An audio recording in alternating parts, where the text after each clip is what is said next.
I ruined a sirloin in April. 4 people at the table, and I put it on the bars over hot coals the way everybody does. 90 seconds in, the fat came out of it and dropped down into the fire, and the fire came up to meet it. Black smoke. Me standing there waving tongs like waving helps.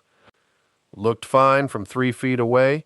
Cut it open, and there was a gray band a 1/4 inch thick all the way around. The middle was still cold, and the whole thing tasted like the inside of a chimney. My kids ate it and did not say anything. That is worse than complaining. I am 42 years old. I have been standing over a fire for 30 years and running my own for 17 of them, and I did that in April. 11 feet from where I bought that steak, there was a tray of beef fat trim sitting at the butcher counter. That was the fix, the whole fix, sitting right there, and I walked past it, 'cause every recipe I have ever read in my life told me to cut fat off and throw it out. Nobody lied to me. Nobody told me either. That is all this ever is. My name is Jerome. I started hauling wood for my granddaddy in 1996 when I was 12 years old, and I stood next to that man for 9 years. He laid a brick pit by hand in 1961, and he never wrote down one word of any of it. Here is what this is not. Not a rub, not a marinade, not sous vide, not a $300 pan, not a gadget, and not one single thing you have to go out and buy if you already own a skillet. So here it is. Take the steak off the bars, put it on solid iron, get beef fat hot in that iron, and spoon it back over the top of the steak the entire time it cooks. That is the video. Everything after this is why it works and where people get it wrong, and the where people get it wrong part is worth more than the move. Now, this title says $3, and it says Never Grill Again, and it says Stole. Let me audit my own title before you do it for me down in the comments, because you were going to. Never Grill Again is overstated. I still grill. I will tell you exactly when. At the end, $3 is what a pound of fat trim cost me at my counter this spring. It might be free where you are. It might be $5. I am going to ask you about that at the end too, and I mean it. And stole is the wrong word. I will give you the right one before we are done, and it is a worse word for the restaurants than stole is. 4 of us at the table, 2 of them are teenagers, and 1 of them eats like it is a competition. I did that arithmetic a long time ago. At my store this spring, ribeye was running about 4 times what chuck eye was running. 4 times. Same animal. Same cow. Few feet apart in the same case. Now add a pound of fat trim to that chuck eye, and you have added about what a loaf of bread costs, and that pound of fat is going to carry me through 5 or 6 cooks. So it is not close. It is not a little cheaper. It is a different number entirely, and the only thing standing between those 2 numbers is an afternoon of rendering that I spend doing something else anyway. That is what I mean when I say cheap by the clock.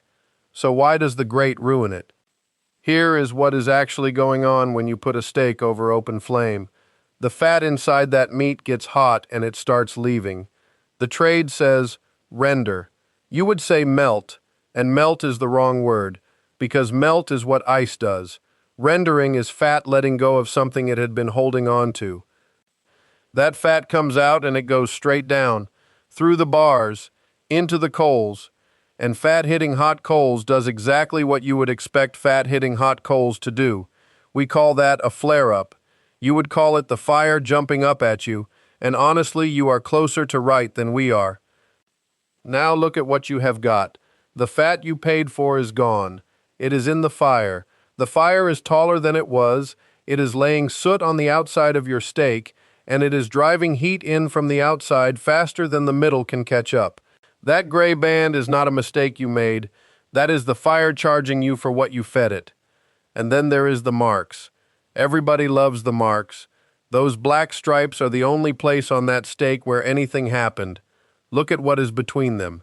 Nothing. Pale, dry nothing. We say bark on a pit, you would say crust on a steak, and crust is the wrong word too, because crust is what bread does. But whatever you want to call it, you want it edge to edge, and bars give it to you in stripes. The grate is a drain. You paid for the fat. The grate takes the fat, and the fire hands you back smoke. That is the trade you have been making your entire life, and nobody ever drew it up for you. So we put it back. Go to the counter and ask for beef fat trim. If they look at you funny, say suet. If they still look at you funny, say brisket point trim or fat cap, and somebody in the back is going to know what you mean. Some counters charge, some hand it over. It goes in the trash otherwise, and that is the part that ought to bother you. Then you render it, cut it small, smaller than you think, put it in a heavy pot on the lowest heat that pot will hold, and leave it alone for 2 or 3 hours. That is the whole recipe. It goes from white and solid to a pool of gold with little brown bits swimming in it. Strain it through a cloth into a jar, let it set up, and it will keep in the icebox for months. The brown bits are cracklings and they belong to you. Salt them. Do not share them. Now, what I just described takes an afternoon, and I know exactly what an afternoon sounds like to a person with a job. But you are not standing there for it. You are doing laundry. You are watching a ball game. The pot does not need you. That is the whole shape of this thing. The cheap stuff is cheap because it takes time, and time is the one ingredient nobody ever worked out how to charge you for.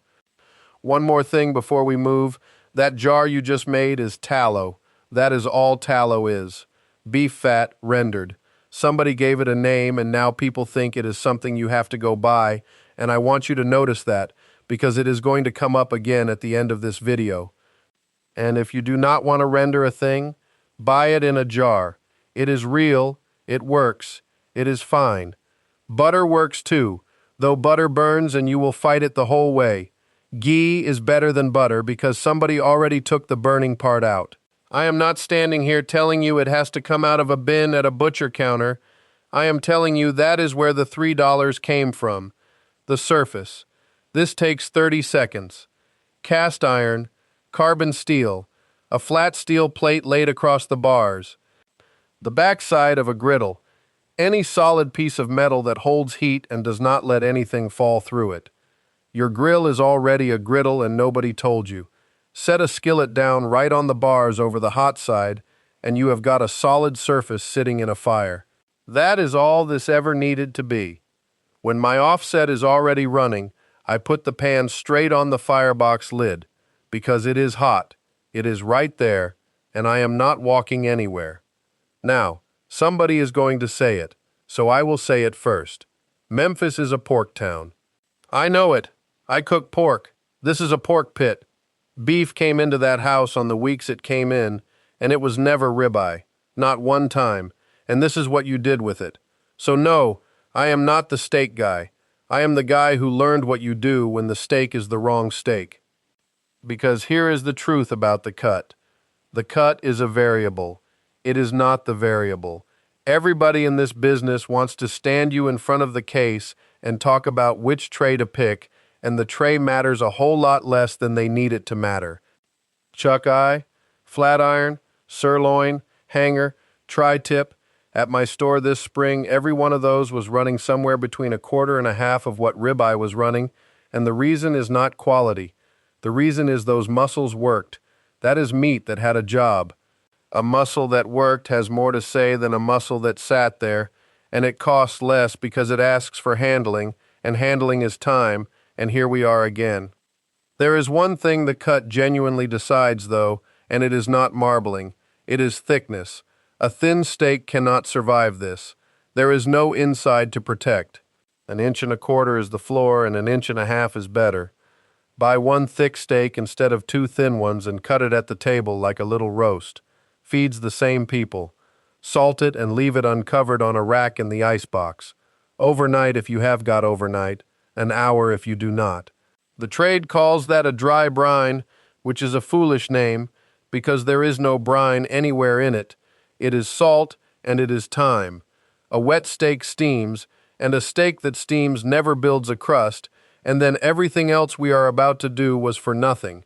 Fire. 2 zones. Hot coals on one side, cool coals on the other.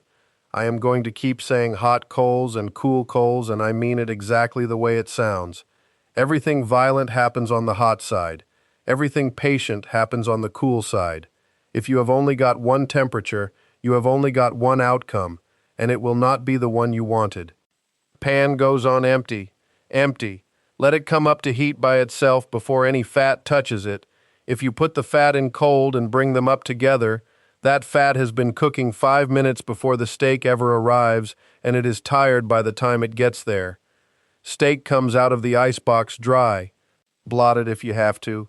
I said that already, and I am saying it again because it is the most skipped step in the whole business. Fat goes in, steak goes down, and then you leave it alone. Stay with me here, because this is where people lose it. You are going to want to move it. You are going to want to lift a corner and take a look. Do not. It is ready. Do not touch it. Let it sit there until the fat quits arguing with the fire. The sound tells you everything. Loud and steady is right. That is what right sounds like. If it goes quiet, your pan lost its heat and you need to get it over the hot coals. If it starts screaming and putting out white smoke, slide it to the cool side and let it settle a minute. You do not need a thermometer to hear that. You have got ears. 2-3 minutes on the first side, and it will not stick when it is ready. That is not a saying. A steak that is stuck is a steak that is not finished sticking yet, and it will turn loose of that pan by itself when it is done. And if you force it early, you tear off the exact thing you came here to build. Flip it. Now the good part. Tilt the pan towards you. Just tip it, so all that hot fat runs down and pools at the low edge. Get a spoon in there and start pouring it back over the top of that steak. Not once, not twice. Continuously, 30-40 seconds at a stretch. Then set the pan flat, let it work, tilt it, and go again. If you want to drop in a clove of garlic or a sprig of something or a knob of butter right at the end, go ahead. And I want to be plain about this. None of that is the mechanism. That is decoration. The mechanism is hot fat, moving, over the top. 2 things happen while you do it. 1, you are cooking that steak from above. The bottom is on metal building a crust, the top is getting hit with fat hotter than the air around it, and the middle comes up from both directions at once, so the bottom never has to sit there long enough to go gray. Your entire gray band problem, solved with a spoon. 2, and this is the one that matters, you are putting fat back into a piece of meat that never had much fat in it to start with. That is why this works on a cheap cut. That is the whole thing. You did not season it. You replaced what it was missing. Now, a restaurant kitchen calls this a roser. That is French. It means to water, the way you would water a garden. You would call it spooning hot grease over a steak. You would be right. Hold on to that, because we are coming back to it in about 4 minutes. Off the fire, and here is a small thing that is not small at all. Rest it on a warm plate, not a cold one out of the cupboard. A cold plate pulls heat straight out the bottom and undoes 8 minutes of work in 90 seconds. 8 to 10 minutes. Do not cover it up tight or you will steam off the crust you just spent all that time building. Whatever fat and juice is left in the pan goes over it at the table. Not now. We say the rest. You would say let it sit, and letting it sit is precisely what it is, and I have never understood why we needed a different word for it. Then find the grain, look at the meat, see which way the fibers run, and cut straight across them, not with them, across. On a ribeye you can get away with cutting it wrong. On a chuck eye you cannot. That is not a refinement, that is half your tenderness, and I have watched people do every other thing right and then saw the thing lengthwise and stand there wondering why it is chewy. 4 things decide this. Off the bars and onto solid iron, fat added back, hot, spooned over the whole time it cooks, dry surface, 1.25 inches thick, rest it, then cut across the grain. Everything else I have told you today makes it better. Those 4 decide it. Now let me give you the right word. Rendered beef fat used to be what people cooked in, not as a specialty, not as a thing with a jar and a label and a price. It was the fat that was in the house, because if you butchered anything or bought anything with fat still on it, you had fat, and butter cost money and fat did not. Cast iron was the pan people owned, and spooning hot fat over a piece of meat in a hot pan is older than any menu that ever charged you for it. I am not going to stand here and tell you my granddaddy invented this. He did not. People worked this out all over the world, independently, over and over, because they were all standing in front of the same problem with the same cheap piece of meat, and there are only so many answers to that problem. But here is what is documented, and I would rather you go check me than take my word. Black cooks and black pitmasters were running American kitchens, restaurant kitchens and pits both, for a very long time, and the record of who got the credit does not match the record of who did the cooking. There are two books. Adrian Miller wrote one called Black Smoke. Michael Twitty wrote one called The Cooking Gene. Go read those. They are better than anything I am going to say in 18 minutes, and they have got their sources printed in the back. So, stole. Nobody stole this. It was never locked up. There was no vault and there was no combination. What happened is somebody gave it a French name, put it on a menu at $60 a plate, and never once went back and asked the people who had been doing it for free whether they had anything to say about it. That is not theft. That is worse than theft, because a thief at least admits the thing was worth taking. My granddaddy did this on a cast iron skillet set on the edge of that brick pit. On the weeks there was beef. He would not have had a word for it. He would have said he was putting the grease back on it, because that is what he was doing. That pit is still standing. He laid it in 1961 behind the house on Effie Road, and it is somebody else's house now. I drove past it in the spring. The brick is still square. Whoever lives there has a gas grill sitting out front of it, and no idea what is standing behind him. He never wrote one word of this down, not one. He would have thought writing it down was a strange thing to do, because the way he saw it, you learned this by standing there, and standing there took years, and the years were the point. I was 12 when I started standing there. He quit cooking when I was 21, and he was gone 4 years after that. If I had been born 10 years later, I would have missed the whole thing, and never known there was anything to miss.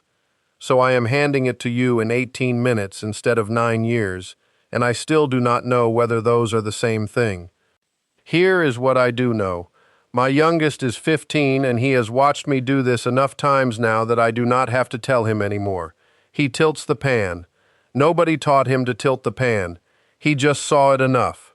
And I told you I would say when I still grill. I still grill. Chicken thighs, sausage, anything where the fat coming out and hitting those coals is the flavor you are after, instead of the flavor you are losing. Bars are not the enemy. Bars are a drain, and a drain is exactly what you want underneath a sausage. 2 things before you go. Tell me what a pound of beef fat trim costs at your counter, and tell me what city you are in. I want to know whether $3 was a Memphis number or an everywhere number, and the only way I find that out is you. And tell me one thing somebody older than you taught you that is not written down anywhere. Those are the ones I read twice. Last thing, and it is a plain one. The voice reading this to you is synthetic. Now you know that too. Go find the fat. It is cheaper than the steak and it does more.